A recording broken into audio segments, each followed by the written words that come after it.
हम आपको सीधे लिए चलते हैं केरल के कोझिकोड, जहां पर प्रधानमंत्री नरेंद्र मोदी मंच पर पहुंच चुके हैं। जनसभा को संबोधित करना है।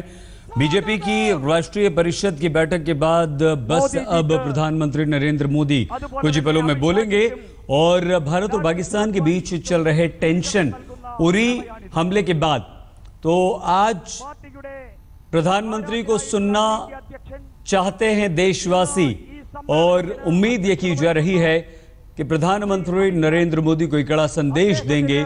प्रधानमंत्री नरेंद्र मोदी पाकिस्तान को क्या कहते हैं और ये हमले पर क्या कहते हैं, क्योंकि आज पूरा देश ये मांग कर रहा है कि पाकिस्तान को मुंह तोड़ जवाब दिया जाए। ऐसे में प्रधानमंत्री नरेंद्र मोदी को सुनना यहां सभी चाहते हैं और अब से कुछ ही देर में प्रधानमंत्री नरेंद्र मोदी इस जनसभा को संबोधित करेंगे। बीजेपी की राष्ट्रीय परिषद के बाद बैठक हुई 2 दिन की, 3 दिन की पूरा एक कार्यक्रम था। आज नरेंद्र मोदी को इस जनसभा को संबोधित करना है। उरी में आतंकवादी हमले के बाद ये पहला संबोधन होगा। स्वागत किया जा रहा है प्रधानमंत्री नरेंद्र मोदी का। हालांकि जो बीजेपी राष्ट्रीय परिषद की बैठक हुई है उसमें गरीब कल्याण एजेंडे पे जोर दिया गया है। पंडित दीनदयाल उपाध्याय के जन्म शती वर्ष में गरीबों के कल्याण के उद्देश्य के लिए शुरू की गई योजनाओं के कार्यान्वयन को कहा गया है अपने अपने नेताओं से। लेकिन अब उरी हमले पर पाकिस्तान को कड़ा संदेश, कड़ा जवाब क्या होगा? क्या प्रधानमंत्री के मन में है? क्या भारत की वो रणनीति है? क्या कोई उसका खुलासा होगा? कोझिकोड में अब से कुछ ही देर में अभी हालांकि स्वागत हो रहा है प्रधानमंत्री नरेंद्र मोदी का।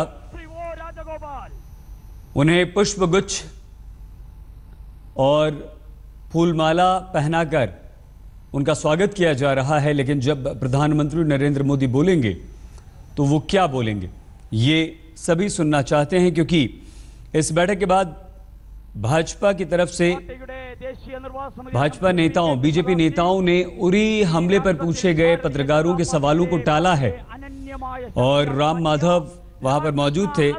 जब उनसे उरी हमले पर सवाल पूछा गया तो वो टाल गए। लेकिन उन्होंने कहा कि बीजेपी की राष्ट्रीय परिषद की इस बैठक में इस पर चर्चा हुई है या नहीं। बीजेपी के वरिष्ठ नेता लाल कृष्ण आडवाणी भी मौजूद हैं।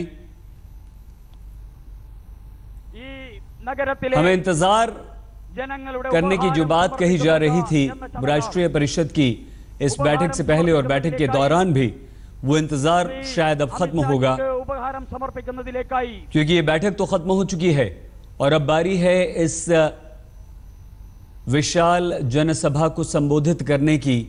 तो प्रधानमंत्री नरेंद्र मोदी मंच पर मौजूद हैं। कोझिकोड में राष्ट्रीय कार्यकारिणी वहां पर मौजूद थी बीजेपी की, और उरी आतंकवादी हमले की छाया साफ इस बीजेपी की राष्ट्रीय परिषद की बैठक में दिखाई दी है। पाकिस्तान के खिलाफ सख्त कार्रवाई की मांग भी की गई है। पाकिस्तान के खिलाफ कड़े से कड़े कदम उठाने की बात भी यहां पर की गई है, चर्चा हुई है। लेकिन प्रधानमंत्री नरेंद्र मोदी जब बोलेंगे, और वो पल बस आने वाला है क्योंकि प्रधानमंत्री मंच पर पहुंच चुके हैं और अब से कुछ ही देर में वो बोलेंगे।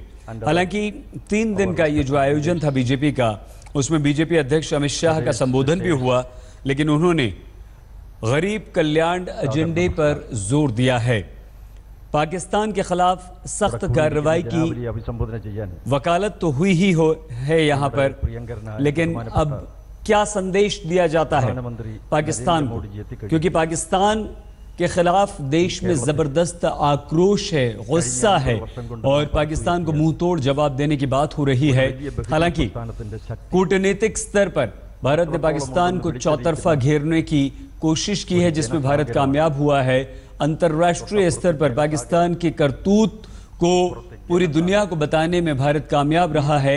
यूएन में पाकिस्तानी प्रधानमंत्री ने कश्मीर का मुद्दा उठाया, लेकिन उन्हें कोई भी किसी का भी समर्थन नहीं मिला है।